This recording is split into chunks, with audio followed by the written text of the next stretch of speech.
Ce matin, lors d'une audience, une justice de paix à Bruxelles, une personne qui était présente dans la salle d'audience, en fin d'audience, a sorti une arme et a tiré à plusieurs reprises sur le juge de paix et sur son greffier. L'auteur a pris la fuite, il a été poursuivi par un témoin qui se trouvait dans la salle d'audience mais n'a malheureusement pas pu être rattrapé. Et donc nous avons dû constater le décès de la juge de paix et de son greffier. Alors, les justices de paix sont des justices de proximité. La justice de paix ici n'est pas d'ailleurs dans le palais de justice lui-même, c'est dans un bâtiment en dehors. Et aucune justice de paix en Belgique n'est protégée ou équipée d'un système de sécurité. Ce ne sont pas des juridictions qui sont appelées d'ailleurs de manière générale à connaître de litiges avec des criminels. Il y a d'abord beaucoup de consternation devant des phénomènes graves de violence avec une agression sur des personnes.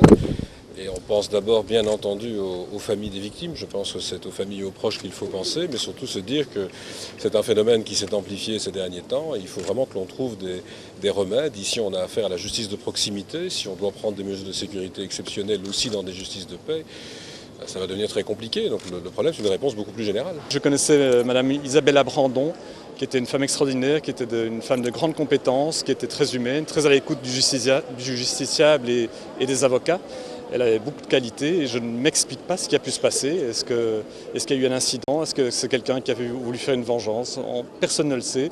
Un juge a été tué en pleine audience, un juge et son greffier. C'est dramatique, c'est catastrophique pour l'image de la justice et pour la sécurité de tout le monde, des magistrats, des justiciables, des avocats.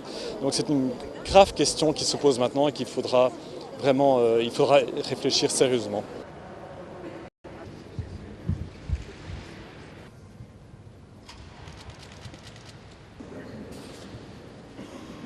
La justice ne va pas bien, on veut décentraliser les palais de justice dans des conditions qui ne sont pas raisonnables. On a constaté au cours de la dernière année qu'il y avait eu beaucoup de problèmes effectivement de sécurité et aujourd'hui c'est un serviteur extrêmement attachant de la justice qui disparaît. C'est une journée très triste. On ne peut pas s'empêcher de dire que dans un tel contexte, il y a des mesures à prendre au niveau de la sécurité, mais je crois aussi que des gens qui sont déséquilibrés, à leur égard, vous pouvez prendre toutes les mesures et ça n'exclut absolument pas le risque. On ne peut pas mettre un policier à chaque mètre carré du palais de justice.